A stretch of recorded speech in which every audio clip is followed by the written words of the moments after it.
Hello दोस्तों, नमस्कार। मैं पुष्पेंद्र आप सभी का स्वागत करता हूं आपके यूट्यूब चैनल पीएन क्लासेस पर। दोस्तों, अभी तक हमने पढ़ा CISF प्रैक्टिस 4 जीके जीएस में। दोस्तों, अब हम पढ़ेंगे CISF प्रैक्टिस 5 जीके जीएस। दोस्तों, यदि आप इस चैनल पर नए आए हैं तो इस चैनल को लाइक शेयर सब्सक्राइब कर लें। दोस्तों, इस चैनल के माध्यम से CISF कंप्लीट सिलेबस कराया जाएगा। दोस्तों देर ना करते हुए चलते हैं प्रैक्टिस सेट की ओर। दोस्तों, देखते हैं प्रैक्टिस सेट का प्रश्न पहला है दोस्तों, ब्रिटिश ईस्ट इंडिया कंपनी की भारत में प्रथम निर्णायक सैन्य सफलता मानी जाती है। दोस्तों, इसका सही आंसर क्या होगा? दोस्तों, इसका सही आंसर हो जाएगा आपका ऑप्शन नंबर ए, बक्सर का युद्ध इसका सही आंसर हो जाएगा। दोस्तों, यदि दोस्तों पूछा जाता है बक्सर का युद्ध कब हुआ था? दोस्तों, बक्सर का युद्ध 1764 ईस्वी को बक्सर का युद्ध हुआ था। दोस्तों, बक्सर का युद्ध 1764 ईस्वी को हुआ था। इसका सही आंसर दोस्तों हो जाएगा बक्सर का युद्ध, ऑप्शन नंबर ए। इसके बाद अगला प्रश्न देखते हैं दोस्तों। अगला प्रश्न है दोस्तों, 1942 ईस्वी में स्थापित भारतीय राष्ट्रीय सेना INA का प्रथम सेनापति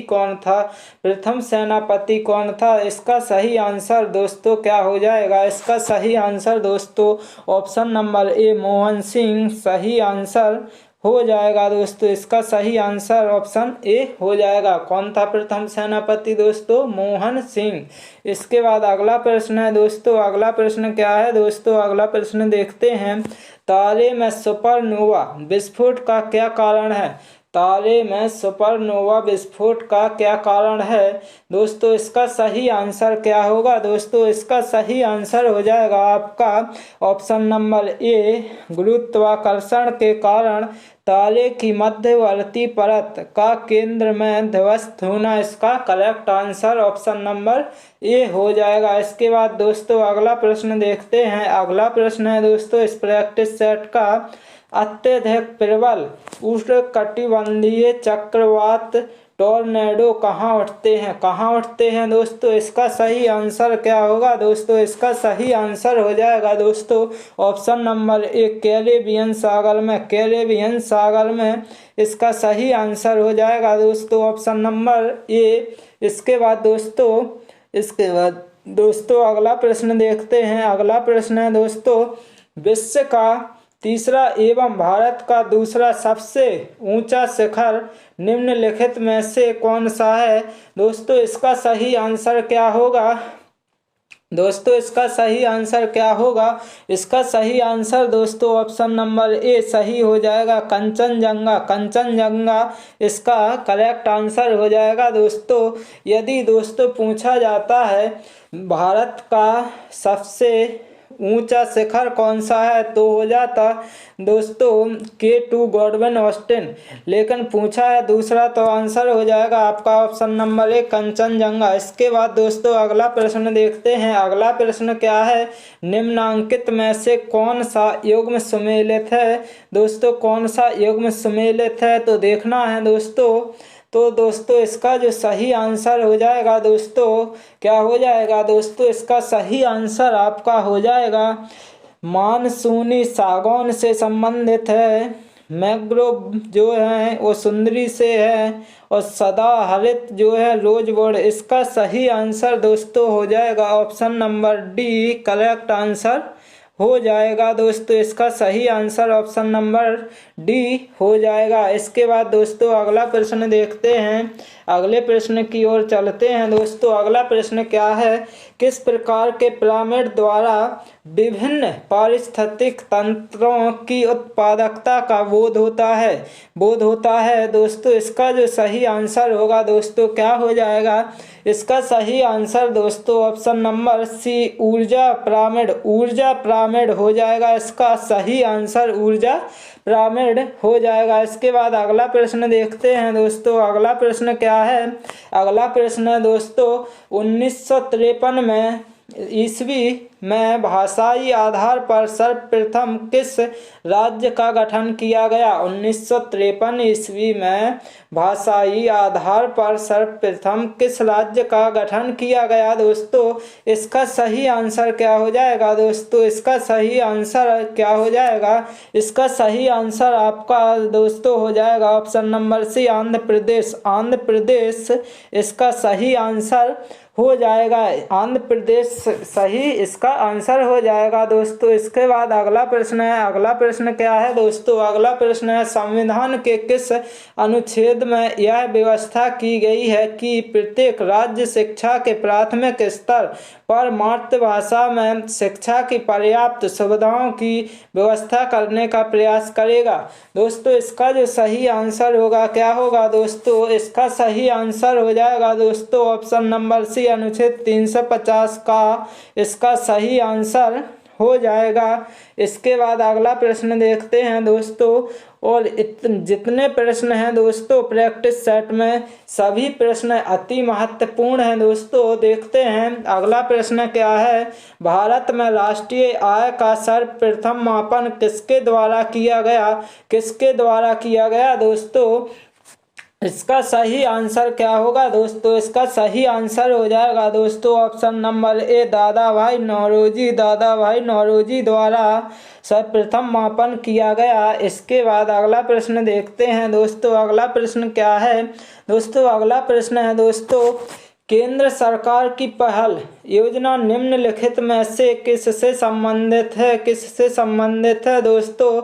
इसका जो सही आंसर होगा क्या होगा दोस्तों? Option number C, LPG subsidy का प्रत्यक्ष अंतरण। इसका सही आंसर ऑप्शन नंबर सी हो जाएगा। इसके बाद दोस्तों अगला प्रश्न है दोस्तों। अगला प्रश्न क्या है?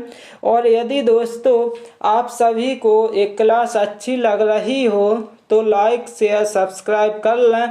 देखते हैं अगला प्रश्न, किस तापमान डिग्री सेल्सियस में पर सेल्सियस तथा फ़ारेनहाइट स्केल पर अंकीय मान समान हो जाते हैं?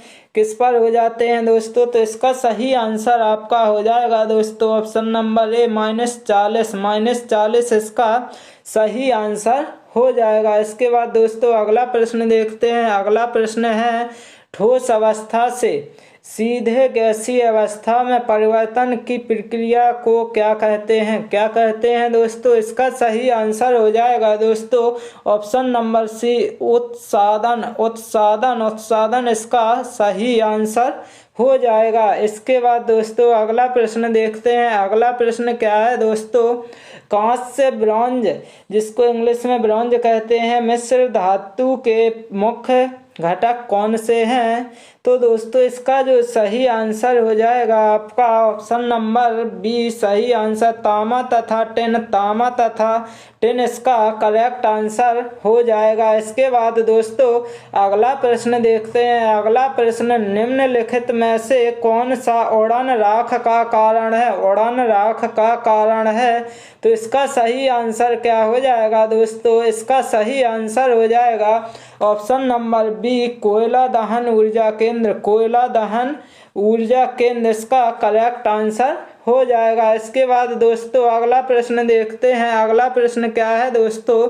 फफूंद या कवक के अध्ययन को क्या कहते हैं? फफूंद या कवक के अध्ययन को क्या कहते हैं? तो इसका सही आंसर हो जाएगा दोस्तों ऑप्शन नंबर सी, कवक विज्ञान। कवक विज्ञान कहते हैं। इसका सही आंसर ऑप्शन नंबर सी हो जाएगा दोस्तों। अगला प्रश्न देखते हैं दोस्तों। अगला प्रश्न देखते हैं, निम्नलिखित में से कौन सा जीवाणु दही के गठन के लिए उत्तरदायी होता है? कौन सा जीवाणु दही के लिए उत्तरदायी होता है? इसका सही आंसर क्या हो जाएगा दोस्तों? इसका सही आंसर हो जाएगा दोस्तों option number C, lactobacillus. Lactobacillus जीवाणु इसका करेक्ट आंसर हो जाएगा। इसके बाद अगला प्रश्न देखते हैं दोस्तों। अगला प्रश्न क्या है? मानव शरीर में पसलियों के कितने जोड़े हैं? कितने जोड़े हैं दोस्तों? तो इसका जो सही आंसर होगा दोस्तों ऑप्शन नंबर क्या हो जाएगा, सी करेक्ट आंसर हो जाएगा। 12 जोड़ी होते हैं। इसके बाद अगला प्रश्न है दोस्तों, ऊष्मा का एसआई मात्रक क्या है। ऊष्मा का एसआई मात्रक क्या है, इसका सही आंसर क्या हो जाएगा दोस्तों, इसका सही answer option number A joule हो जाएगा। ऊष्मा का एसआई मात्रक दोस्तों जूल होता है। इसके बाद अगला प्रश्न है दोस्तों, निम्न में से कौन सा डाटा सिस्टम राज्यों, देशों अथवा संपूर्ण विश्व में विस्तृत है। कौन सा है जो इसका जो सही आंसर हो जाएगा दोस्तों option number B correct answer when.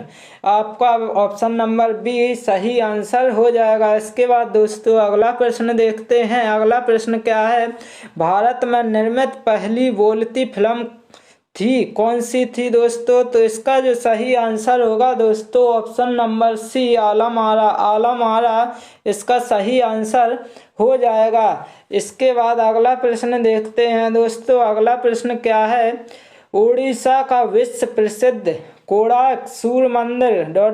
के द्वारा बनवाया गया था। किसके द्वारा बनवाया गया था दोस्तों, तो इसका सही आंसर हो जाएगा दोस्तों option number D Narsingh Dev. Narsingh Dev ने बनवाया था, नरसिंह देव के द्वारा बनवाया गया था। इसके बाद अगला प्रश्न है दोस्तों। अगला प्रश्न और इस प्रैक्टिस सेट का अंतिम प्रश्न है दोस्तों, निम्नलिखित में से किस तिथि को भारतीय वैज्ञानिक सीवी रमन के रमन इफेक्ट खोज के दिन को विज्ञान दिवस के रूप में मनाया जाता है। तो इसका सही आंसर क्या हो जाएगा दोस्तों, इसका सही आंसर हो जाएगा दोस्तों ऑप्शन नंबर बी 28 फरवरी को विज्ञान दिवस के रूप में मनाया जाता है। यदि दोस्तों आप सभी को ये क्लास अच्छी लगी हो तो लाइक शेयर सब्सक्राइब कर लें। Okay, thank you guys.